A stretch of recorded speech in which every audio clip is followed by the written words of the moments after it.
বেলুড় মঠ এই জায়গাটার নাম ছোট থেকে বড় সবার কাছে খুবই পরিচিত, কারণ একদিনের ছুটিতে ঘুরতে যাওয়ার জন্য খুবই সুন্দর জায়গা।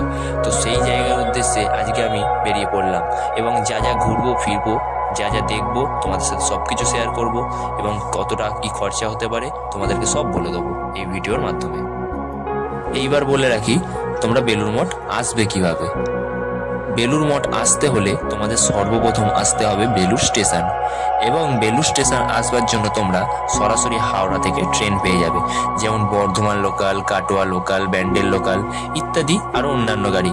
এইসব ট্রেনগুলো চেপে তোমরা বেলুড় স্টেশন চলে আসতে পারবে।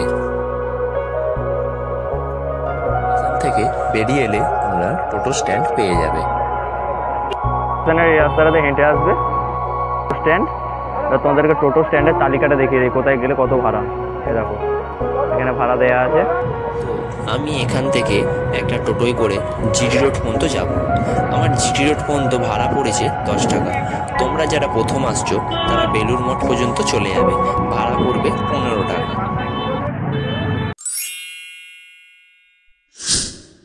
হ্যালো বন্ধুরা, কেমন আছো? আশা করি সবাই ভালো আছো, সুস্থ আছো। আরও একটা নতুন ভিডিওতে তোমাদের সকলকে স্বাগত। তো আজকে চলে এলাম আরও একটা নতুন গল্প শোনাতে তোমাদেরকে। ভিক্টোরিয়া, এই আগের গল্পটা শুনিয়েছি তোমাদেরকে ভিক্টোরিয়া মেমোরিয়াল নিয়ে। আজকে চলে এলাম বেলুড় মঠে। বেলুড় মঠে যাবো, ঘুরবো ফিরবো। আমি টোটোয় করে এসে জিটি রোডে নেমে পড়েছি। জিটি রোডে 10 টাকা বলছিল, আর বেলুড় মঠ পর্যন্ত বলছিল 15 টাকা। আমি জিটি রোডেই নেমে পড়েছি 10 টাকা দিয়ে। এইটুকু হেঁটে যাবো, তোমাদের সাথে গল্প করতে করতে যাবো। তো এই জিটি রোডের সাইডে ফুটটা ধরে হাঁটছি। আমাদের টোটোয় লাগলো জিটি রোড অবধি আসতে ওই 15 থেকে 16 মিনিট। আর এই জিটি রোড ধরে হাঁটবো কিছুটা পথ, হেঁটে যাওয়ার পরেই বেলুড় মঠের গেট পেয়ে যাবো। আর আমি বেলুড় মঠে যা যা ঘুরবো, যা যা দেখবো, আর কী কী নিয়মকানুন আছে সব কিছু তোমাদের শেয়ার করে দেবো। বা প্রসাদ কখন পাবে, কী কী দেখবে, কখন ওপেনিং টাইম, কখন ক্লোজিং টাইম, সব কিছু তোমাদেরকে আমি বলে দেবো। তো তোমরা দেখতে থাকো পুরো ভিডিওটা, ভালো লাগবে অবশ্যই। আমাদের সাথে কথা বলতে বলতে পৌঁছে গেছি একদম বেলুড় মঠের এন্ট্রি গেটের সামনে। এই দেখো,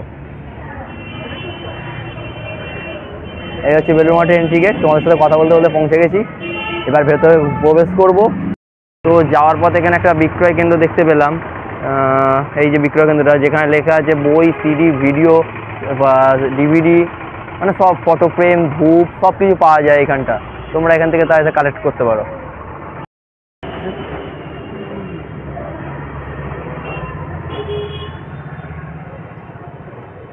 তো তোমরা বেলুড় মঠের ভেতরে প্রবেশ করবার আগে এইসব রাস্তার দুধারে দোকান প্রচুরি পেয়ে যাবে।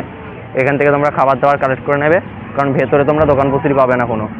যা খাবার দাবার কেনার এখান থেকে কিনতে হবে।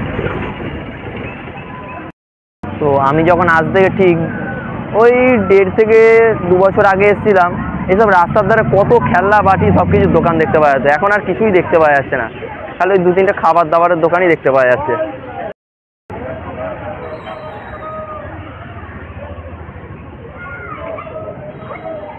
বন্ধুরা, এখন আমি বেলুড় মঠের ভেতরে প্রবেশ করে গেছি।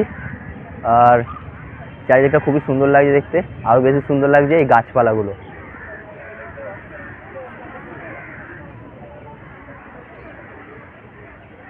যাওয়ার পথে তোমরা দেখতে পাবে যে রামকৃষ্ণদেবের সংগ্রহ মন্দির।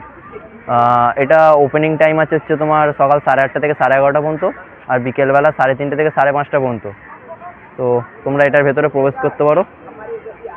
ওই সাইড থেকে মানে টিকিট কালেক্ট করতে হয়, তোমরা টিকিট কালেক্ট করে তারপরে প্রবেশ করবে ভেতরে। তো ওইটার ভেতরে আমি ঢুকলাম না, কারণ ওইটার ভেতরে প্রবেশ করে ক্যামেরা, ফোন কিছু অ্যালাউ করা যাবে না ওখানে। ওই জন্য আর ভেতরটা ঢুকলাম না। তোমরা কিন্তু আসবে, সে টিকিট কেটে ওখানটা ঘুরে দেখবে। তোমরা ওইটাতে প্রবেশ করে আসছো রাস্তাটা দিয়ে। আসার পরে এই দেখো এখানে শৌচালয় আছে, জলের কলও পেয়ে যাবে। ভীষণ ঠান্ডা। তোমরা ওদিক থেকে আসার পরে এখানে দেখতে পাবে জুতো রাখার কাউন্টার আছে। এখানে তোমরা জুতো রাখতে পারবে। এখানে জুতো রেখে তারপর তোমরা এই ভেতরে মন্দিরে সব চারিদিকে ঘুরতে পারবে। তো তোমাদের যদি একসাথে অনেকজন আসো তাহলে জুতো রাখার প্রয়োজন নেই। এই মন্দিরটায় প্রবেশ করবে, ওই যে ওখানে বাইরে জুতো খুলে রাখতে হবে, বাইরে জুতো খুলে রেখে তোমরা এই মন্দিরটা প্রবেশ করে ঘুরতে পারবে। এখানে বসবার জন্য এরকম সাইডে ছোটো ছোটো মাঠ পাবে। তোমরা এখানে বসবে, অবশ্যই বসবে, কেন বসবে না। কিন্তু তোমরা অবশ্যই নোংরা করবে না কিন্তু কেউ, কারণ নোংরা করলে এখানকার প্রশাসন কিন্তু তোমাদের থেকে জরিমানা করবে। আর তারাও একটা পরিষ্কার পরিচ্ছন্ন সাজিয়ে গুছিয়ে রেখেছে চারিদিকটা। তোমরাও কিন্তু এটাকে চেয়েও যেন তোমরাও একটা যত্ন করে রাখতে পারো। তোমরা আসছো, ঘুরতে আসছো, ঘোরো, ঘুরতে কোনো বাধা নেই, কিন্তু নোংরা করো না, কারণ একটা তারা পরিষ্কার পরিচ্ছন্ন জায়গা গুছিয়ে রেখেছে।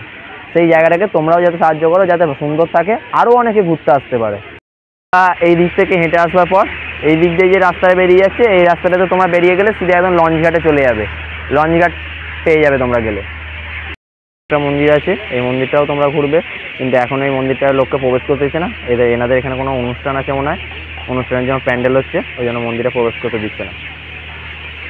এইখানে হচ্ছে লঞ্চ ঘাট, এখান থেকে লঞ্চ চাপবে যারা দক্ষিণেশ্বর যেতে চাও, সিধে লঞ্চ চেপে ওই দেখো দক্ষিণেশ্বর ওই পারে, ওখানে দক্ষিণেশ্বর তোমরা যেতে হবে। লঞ্চ ভাড়া পড়বে হচ্ছে তোমার 11 টাকা, আমি তাও বলে দিলাম। আর পরবর্তী ভিডিওতে আমি দক্ষিণেশ্বরের ওপরই করে দেবো, তোমরা সেখানেও দেখে নেবে আমি দক্ষিণেশ্বর কীভাবে যাচ্ছি।